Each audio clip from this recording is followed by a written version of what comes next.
कि नहीं जी अजीत आनंद आप अगर दूसरे जगह गाएंगे तो आपकी एंट्री यहाँ नहीं होगी। एक ये पिंगिल पढ़ल हो गई, एक गलत कहीं अच्छी बात नहीं है। बिहारी कलाकारों को यूपी में काम नहीं दिया जाएगा, ये तो मैं इसका मैं विरोध करूँगा। इसलिए कि देखिए बांटना उचित बात नहीं है किसी चीज़ को।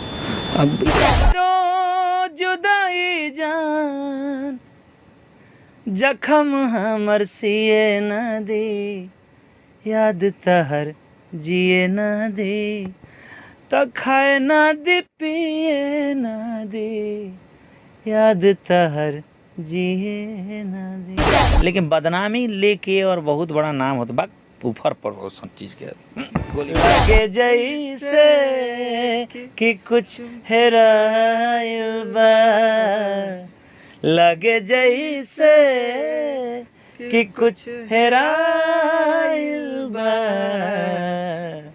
याद फिर से के अगर इन्होंने चप्पल घिसा था स्टूडियो हिट भैला के बाद एटीट्यूड चेंज हो जा रहा था। हम एक पक्षधर नहीं, हम इन्हें काम करें सादा जनी वही बाप दादा आगे बढ़ो।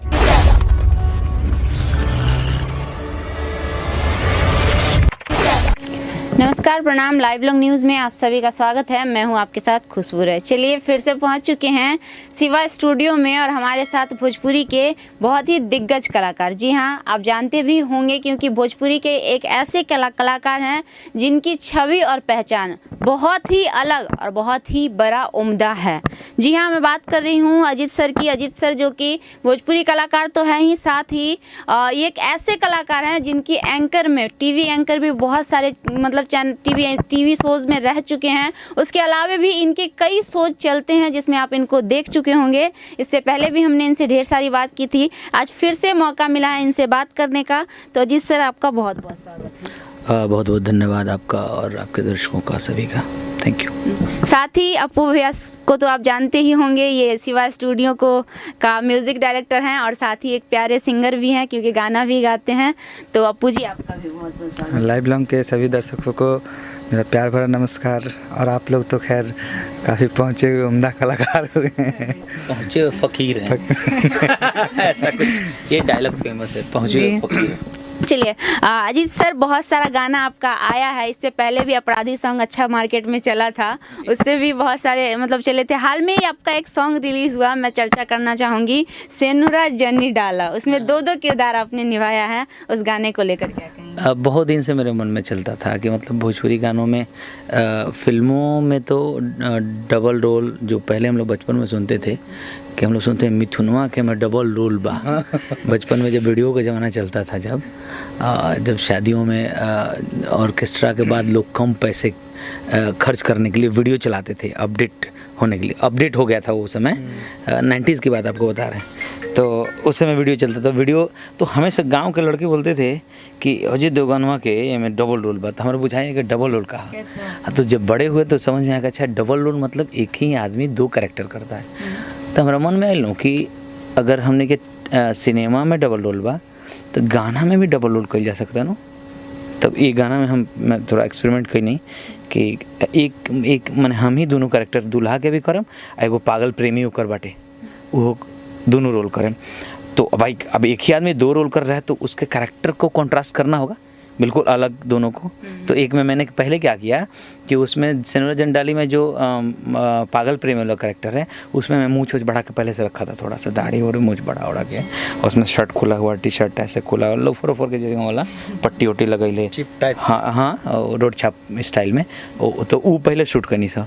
ओकरा बाद 1 घंटा का ब्रेक भइल, दाढ़ी उड़ी पूरा कटाइल, जेंटल लुक, चश्मा उसमें देखे जैसे लाइक अपू बाबू का चश्मा जो है इस टाइप का है। इन्हीं से मैं देख के और पिछले 6 महीने से वो चश्मा मंगा कर रखा हुआ था लाइक इस तरह का। अब इस पर कुछ अच्छा सा कपड़ा डालेंगे तो वो लगेगा कि हाँ डॉक्टर टाइप के या ये टाइप के। तो अब एक अच्छा करेक्टर और एक बिल्कुल पागल प्रेमी वाला, तो कंट्रास्ट हो गया दोनों उसमें। तो ये करके बनाए हैं और आप लोगों को पसंद आया है और दर्शकों को, तो ये हमारे लिए बहुत सौभाग्य की बात है कि लोगों को पसंद आया। बहुत अच्छा लगा आपका उसमें एक्ट था। मैं चाहूँगी उस गाने को 2 लाइन आप गुनगुना के सुनाएं। एक तो हमारे साथ उसमें ये गाई हैं अंजलि भारती के कर रहिया ताकतारू मंडप से तू झांको तारो।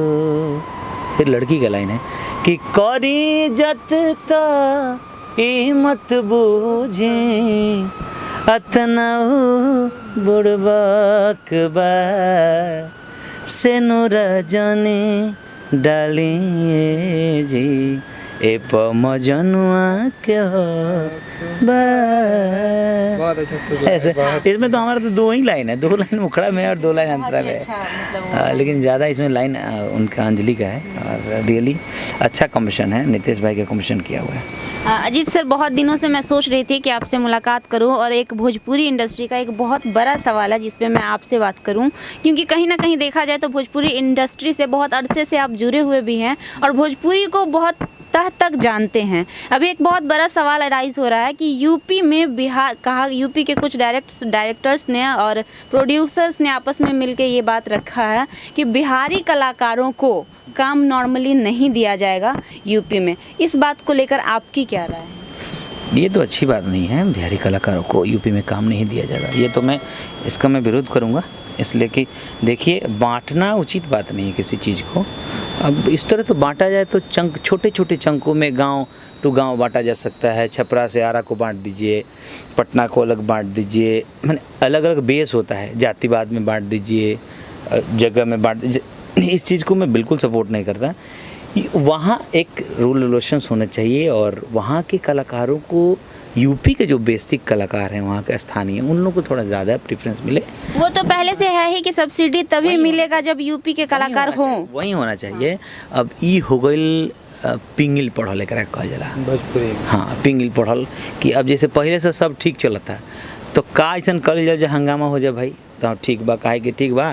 तो अब जैसे अप्पू बाबू का स्टूडियो है, शिवा स्टूडियो, अब ये भी बहुत सारे आर्टिस्टों के साथ काम करते हैं। जैसे भाई लोग बैठे हैं, ये लोग भी रिकॉर्डिंग करते हैं, हम लोग भी करते हैं। अब इनका अभी तक तो ये है कि हम भी दूसरे जगह गाते हैं, इनके पास भी गाते हैं। अब ये हो जाए कि नहीं जी अजीत आनंद आप अगर दूसरे जगह गाएंगे तो आपकी एंट्री यहाँ नहीं होगी। एक ये पिंगिल पढ़ल हो गई, एक गलत कहीं अच्छा पिघल पड़ल कहीं जाना। तो ये हो रहा है, मैं इस चीज़ का समर्थन नहीं करता, मैं विरोध करता हूँ इस चीज़ का, और ऐसा नहीं होगा। चिल्लाने से उन लोगों को कुछ नहीं होना जाना है। क्योंकि कहीं ना कहीं देखा जाए तो सर 80% अभी भी बिहारी ही कलाकार हैं। निश्चित नहीं, ये हम नहीं कहेंगे कि हम लोग ज़्यादा हैं या कुछ। ये मिलजुल के यूपी बिहार झारखंड को, अप्पू बाबू, तोड़ने का काम है। यूपी बिहार झारखंड को हमेशा एक साथ माना गया है। आप कहीं भी आप बाहर जाएंगी इंडिया के अदर कोने में तो यूपी बिहार झारखंड को एक साथ जोड़ के माना गया है। तो ये बीच में तोड़ने वाली बात कहाँ से हो गई? गवर्नमेंट ने तो रूल रेगुलेशन बनाया ही ना कि वहाँ के लोगों को ज़्यादा ये देना है। हाँ, आप ऐसे भी आप जो आपने चर्चा किया कि अगर सब्सिडी पाना है तो आप फिल्में आप वहाँ जाके बनाएंगे वहाँ के लोकेशन पे, और फिर वहाँ के स्थानीय कलाकारों को आप काम देंगे। ये ठीक है, इतना कम है क्या? बिल्कुल, ये तो पहले से ऑलरेडी इतना ही कम है, यही होना चाहिए जी। इस पे आपकी क्या राय है? ये मतलब एक तरह से विभाजन का कार्य है। अगर ऐसा होता है तो हर जगह मतलब बिहार के कलाकार यूपी जगह काम करते हैं, यूपी के कलाकार बिहार आके, अगर ऐसा हुआ तो आपस में मतभेद वाले काम हो जाएगा। ये कौन लोग कहें, कहाँ के लोग कहें? ये यूपी में ये बात चले। हाँ, भोजपुरी इंडस्ट्री से जुड़े वहाँ के लोग जो हैं, यूपी के लोग हैं, उनका क्या? ओके, तो गलत कह रहे हैं आप। यहाँ के जो कुछ कलाकार हैं वो खुलेआम आके ये बयान दिए हैं कि हम लोगों को, के गोस्वामी भी ये बयान दिए हैं जो कि बिहारी कलाकार हैं, कि उनको एक फिल्म से निकाल दिया गया है बिहारी होने के कारण। अच्छा, ये तो गलत है, इसका हम लोग विरोध करेंगे, हम लोग मिलकर विरोध करेंगे, सारे यहाँ के जो कलाकार हैं मिलकर विरोध करेंगे इसका। अच्छा सर, इतना आगे बढ़ चुका है भोजपुरी, आज से नहीं 20, 25, 30 सालों से भोजपुरी लगातार चलती आ रही है, अभी तक बिहार में क्यों सब्सिडी की बात नहीं की जा रही? पता नहीं, ये तो गवर्नमेंट का अपना पॉलिसी और अपना नज़रिया है फिल्म के प्रति, गानों के प्रति क्या है, और अपना बजट होगा। बजट भी तो इसमें लगेगा ना, सब्सिडी देने का मतलब क्या हुआ कि गवर्नमेंट के भी तो पैसे लगेंगे। तो गवर्नमेंट के इस पे क्या नज़रिया, बट हम लोग इस पर ज़रूर मांग करें और हम लोग करेंगे मांग की। सब्सिडी सब जगह मिल रहा है, बिहार के लोग जाके झारखंड में वहाँ शूटिंग करते हैं, वहाँ के ऑफिसेस में इधर उधर भटकते हैं सिनेमा बनाने के लिए, क्योंकि ये वैसे सुनने को मिलता है कि सब्सिडी मिल जाता है यूं ही मिलता नहीं है, उसके लिए चप्पल 2-4 तो घिस ही जाएगा। दो चार जूते चप्पल घिस जाएंगे उसके बाद वो, नहीं तो बहुत बड़ी पकड़ पहुंच होगी। तो बिहार के आर्टिस्टों को अगर बाहर इतना स्ट्रगल करना पड़े, इसके लिए हमारी गवर्नमेंट को निश्चित तौर पे, बिहार सरकार को और हमारे मुख्यमंत्री जो हैं, मुख्यमंत्री साहब को निश्चित तौर पे उन लोग को ध्यान देना चाहिए, क्योंकि हम कलाकार भी तो हिस्सा है ना बिहार के नागरिकों में हम आते हैं। सबसे ज़्यादा अगर कोई टैक्स देता है भैया, सबसे ज़्यादा कलाकार मनोरंजन से ही, मनोरंजन का मतलब 20% टैक्स लगता है निश्चित तौर पर। टैक्स देने में हम लोग मतलब आगे हैं, और मतलब हम ही लोग जो जब लेने का बात आ रहा तो फिर पीछे हो जाने। तो विनती और अपील हम लोग करेंगे आर्टिस्ट की, गवर्नमेंट माननीय नीतीश कुमार जी की जो सरकार है वो यहाँ के आर्टिस्टों को भी ध्यान में रखे। कोरोना के दिनों में आपने देखा होगा कि सबसे ज़्यादा बहुत सारे लोगों ने झेला कोरोना के समय में फाइनेंशियली, लेकिन उसमें सबसे ज़्यादा झेलने वाले में कलाकार भी थे, क्योंकि सबसे पहले शोज़ बंद हुए। अब मान लीजिए कि हम लोगों ने, एक बात होता है ना, हर आदमी का एक लेवल होता है, फाइनेंशियली एक कंडीशन होता है। अब जी आदमी बैंड में काम करेला, आप सपोज करी कि जी आदमी लगन में 6 महीना कमाला, तो 6 महीना और मिला के साल भर वो परिवार अपना पालता है, हाँ। उसका अगर पूरे लगन के दिनों में कोरोना आ गया और कोरोना पूरा लगन खा गया बेचारे को, ऐसे बहुत आर्टिस्ट है जो भूखे मरे हैं वो। तो गवर्नमेंट को निश्चित तौर पे इस गंभीर विषय पर ध्यान देना चाहिए, और हम लोग अपील करेंगे, विनती करेंगे बिहार सरकार से कि आर्टिस्टों को ऐसे भटकने न दिया जाए। जैसे बिहार की नागरिक अपना जॉब करने के लिए गुजरात, दिल्ली, बॉम्बे, कोलकाता भाग रही है, तो मान लीजिए ये बहुत बड़ी संख्या है आम जनमानस का, लेकिन आर्टिस्टों की बहुत बड़ी संख्या नहीं है, उसको सेव कर सकते हैं। और ये आप यूँ समझ लीजिए कि ये बिहार के बाग के बगीचे के, ये जो यहाँ के आर्टिस्ट हैं वो यहाँ के पंछी हैं, उनको सेव करना ज़रूरी है। और यही तो गुनगुनाते हैं, यही तो बिहार की गाथा गाते हैं, तो बिहार के लोगों को मनोरंजन कराते हैं, यहाँ के कल्चर को दुनिया के सामने रखते हैं। अरे तोहरो जुदाई जान जखम हमर सिए न दे, याद तहर जिए न दे, तो खाए ना दे पिए ना दे, याद तहर जिए ना दे। भैया इसके साथ ही एक और गाना गाए थे हम लोग, हम चाहते हैं कि वो भी गाना आप स्टेज वगैरह सब जगह गाएं, बहुत अच्छा। कौन सा? याद फिर से सनम के आइल बा,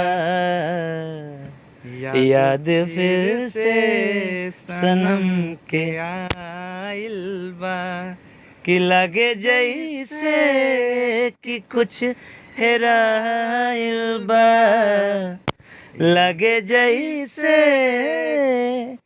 कि कुछ हेराइल बा, याद फिर से सनम के आइल बा। इसका अंतरा और ही लाजवाब था भैया। कैसे कैसे?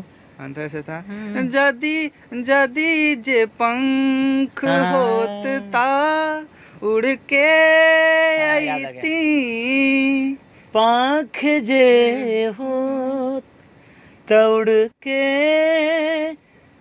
जैती, गोदिया में सिर रख के बतियैती, गोदिया में सिर रख के बतियैती, मनवा मछरी नियन छपटाइल बा, लगे जैसे कि कुछ हेराइल बा, लगे जैसे कि कुछ हेराइल बा, याद फिर से उन्हें के आइल बा। क्या बात है, बहुत खूब सर, बहुत ही प्यारा सॉन्ग था आपका, वाकई काबिल तारीफ सॉन्ग है। और सर बहुत बहुत धन्यवाद कि आपने। थैंक यू आपके सारे ऑडियंस को, हमारे भगवान स्वरूप ऑडियंस, रियली में प्रभु हैं आप लोग, और कृपा बनाए रखे। और अपील ज़रूर करूँगा एक बात के लिए, अच्छा गाने का माहौल बनाया जाना कि दुनिया में भी नाम हो, और मतलब सब लोग जय जय हो, और अच्छे इज्जत के साथ जय जय हो सब। बिल्कुल हम भी चाहेंगे। जैसे देख रहे हैं कि अभी साउथ वाले जो है ना, बॉलीवुड को भी पीछे छोड़ दिए हैं। अभी 500 करोड़ अभी कुछ दिन भैया, अभी कुछ दिन पहले न्यूज़ देखे हम भैया, अभी कुछ दिन पहले न्यूज़ देखे, बॉलीवुड 3 नंबर पे आ गया, हॉलीवुड 2 नंबर पे होगा, साउथ वाले 1 नंबर पे। उन लोगों में ये सब यूनिटी, हाँ। उन लोगों में यूनिटी है, वो इतना बढ़िया बहुत काम बजट करते नहीं हैं है, ना। लेकिन हम लोग माने जिस कंसेप्ट पे काम करेंगे ना, जो तरीका होगा, अनुशासन का तरीका होगा और कंसेप्ट अच्छे हो, ये नहीं कि वो पैसा भी आने लगेगा बाद में, लेकिन बदनामी लेके और बहुत बड़ा नाम होता बात ऊपर पर वो सब चीज़ के गोली मारो। धन्यवाद। 100 बात कहने से अच्छा है एक बात मैं कहूँ, भोजपुरी इंडस्ट्री के ऑलराउंडर अजीत सर से बात की हमने। ऑलराउंडर कहने का मतलब एक्टिंग, सिंगिंग, एंकरिंग, मतलब मुझे नहीं लगता कि कोई चीज़ मतलब जो छूटा हो इनसे। सारे चीज़ों को प्रदर्शित किए हैं और वो भी अपने वे में। इनका अपना हुनर जो है वाकई काबिले तारीफ़ है। और भोजपुरी इंडस्ट्री को लेकर शुरू से लेकर अब तक इनका जो सोच और इनका जो मतलब बात करने का तरीका और अपने आप में थोड़ा सा भी मतलब सर आज भी मिलते हैं आपसे तो ये बहुत ही अच्छा लगता है हमें कि आपके अंदर आज भी वही पहले वाले अजीत आनंद हैं जो आज मिलते हैं, कभी कोई ईगो नहीं दिखा। यही रहेगा अभी। मैं देखिए क्या है ना, आदमी अपना नेचर चेंज नहीं कर सकता है, और नेचर सिखावल बुद्धि 2.5 घंटा के वो अगर चाह के भी चेंज के लिए होके मुखौटा पहन के बड़ा विनम्र होके जो घड़ी स्ट्रगल करता आ जना घड़ी एने उन्हें चप्पल घिसता स्टूडियो हिट भैला के बाद एटीट्यूड चेंज हो जाता। हम एक पक्षधर नहीं, हम इन्हें काम करें साथ आ जाए वही बाप दादा आगे बढ़ो। चलिए आज के लिए इतना ही, फिर मिलते हैं अगले इंटरव्यू में और धमाकेदार इंटरव्यू के साथ। तब तक के लिए बने रहिए हमारे साथ।